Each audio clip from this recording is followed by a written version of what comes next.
Suspect Jean Ann Panton has been charged. Ms. Panton was charged today for several offences. It comes as the Financial Investigations Division confirms that sprint legend Usain Bolt had investments at SSL. There was high anticipation since the Jamaica Constabulary Force announced Thursday that there would be an early morning press conference today, then minutes after 9 o'clock Friday morning. We can confirm at this time that the main suspect in the investigation, the ongoing investigation into matters at Stocks and Securities Limited, Ms. Jean Ann Panton, has just been charged with a number of offences.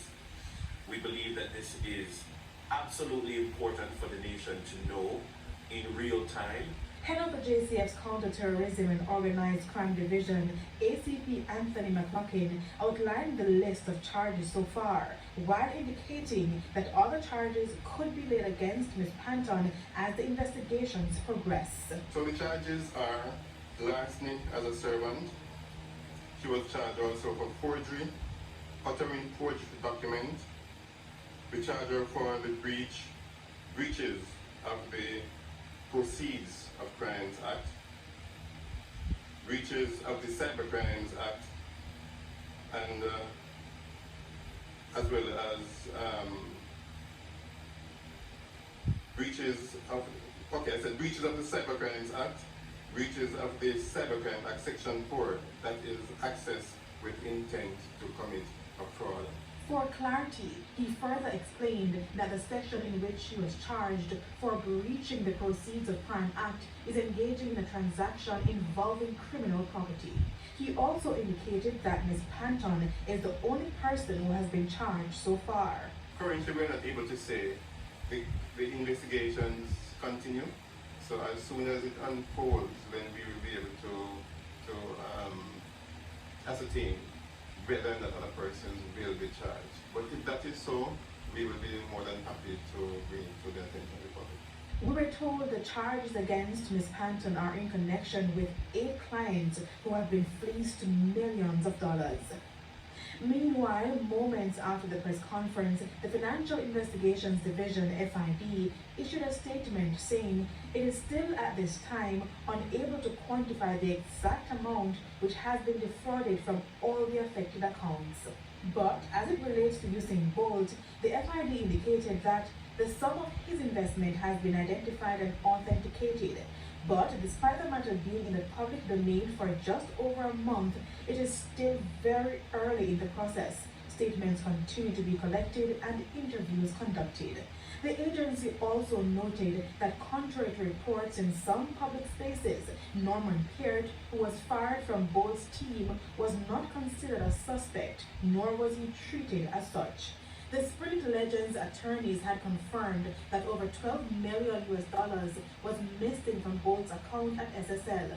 Now, other clients who believe they have been defrauded are being encouraged to contact the police. And Jean Ann Panton was also remanded until February 24 when she made her first court appearance today. This following a bail application by her attorney, who expressed concern that her client may not receive adequate medical attention while in custody. Raquel Porter has been following the proceedings and more reports. It's after 10 a.m. Friday. Jean Ann Panton arrives at the Supreme Court in downtown Kingston in a wheelchair. The matter got underway sometime before midday, where the court learned that the case file was incomplete. Statements from the Communication Forensic and Cybercrimes Division and witnesses are still outstanding. Attorney representing Ms. Panton, Tamika Harris, then proceeded to make her case for bail for her client. She argues that Panton is not a flight risk and that she had surrendered her passport on January 13. She further pointed out that her client is unable to walk and stand.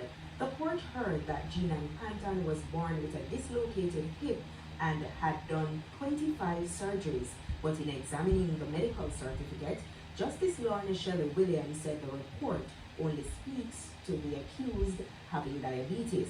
The prosecution said the police are aware of Panton's medical issues and have made the necessary arrangements at Fort Augustus and South Camp Road. But Justice Shelley Williams ordered Ms. Harris to provide an additional medical report before bail can be considered. The attorney at law spoke with TVJ News after the hearing. The medical report only spoke of the disability today as present, and it didn't speak to whether her disability will continue. So the court wanted a little history, and it also wanted to say whether this situation will persist. Earlier in the proceedings, the prosecution said Jean Ann Panton admitted to withdrawing funds from Wellgen's portfolio, the company owned by Olympian Usain Bolt. She's accused of fleecing $10 million and 90.9 million Jamaican dollars. This amount is exclusive of Wellgen's account. The court was told that the first witness on the indictment invested $30,000, but when he requested a printout, the account had zero balance. The court was also told that Ms. Panton confessed to stealing money for SSL because the company was in financial distress. Another complainant who shares an account with his son, who invested $22 million, made a similar request and was informed that only $79 remained in the account. When a supervisor confronted Ms. Panton, she reportedly said, quote, "It is what it is."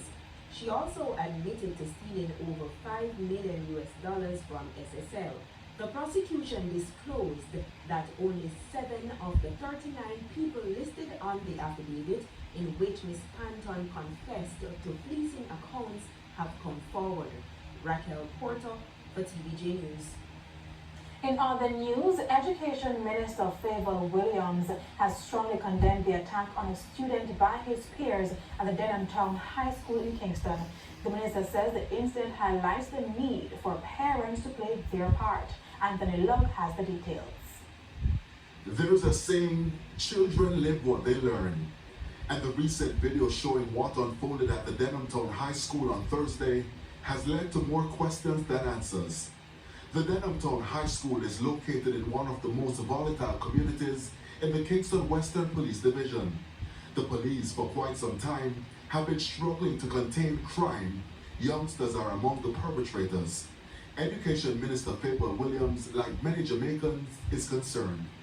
Our children are subjected to all kinds of abuse and violence in the home, in the communities from which they come. When they get to school, this is just a continuation of that. So we are at epidemic proportion in terms of violence that we're seeing in our school, student on students in particular. The 2-minute-long video shows 2 students ordering another to kneel.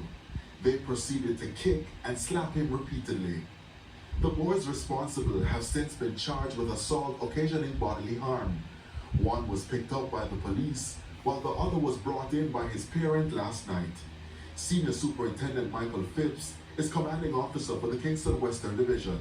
However, he's still in our custody as we're investigating a second incident in which he is alleged to have punched another student who became unconscious and is still admitted to a nearby hospital. As such, we are in the process of making some arrangements for this accused person to be admitted in a juvenile facility pending the outcome of that particular incident. Though it's not clear what led to the incident, there are renewed calls for more parental involvement. And where children are problematic, the Education Minister wants parents to be held responsible. Violence in our schools, whether student on student, student on teacher, teacher on student, student on administrators, has to be strongly condemned. And we have to call parents to book as well. Seriously, parents are sending their children to school. They're not aware of what their frame of mind is, and they're just sending them expecting the teacher to deal with everything. Our news team visited the Denham Town High School seeking a comment from the principal, but we were told he was locked in a series of meetings. We were told we would be contacted. However, up to news time, we did not get a response. In the meantime, with fears of a possible reprisal, The education minister is working with the Ministry of Justice to develop a restorative justice program. It brings the perpetrator and the victim together in one place, right, to take responsibility for what happened and to reduce, if not eliminate, the possibility of the reprisal happening, you know? And that's what we're hoping to do with this program. Anthony Lug, TVJ News. Teachers at Vauxhall High School staged a sit-in this morning to protest acts of violence by students against them. The teachers dressed in black called for the intervention of the Jamaica Teachers Association and the police. One teacher shared with our news team that an incident between a male student and a female teacher triggered today's sit-in. She said the teacher attempted to take a pair of scissors from the student after he expressed that he wanted to harm another student. During a tussle, the teacher was wounded in the face. Now, earlier this week, the Ministry of Education revealed it was moving full speed ahead in rolling out a list of programs aimed at reducing violence in schools. And we take another break, but stay with us. Sports.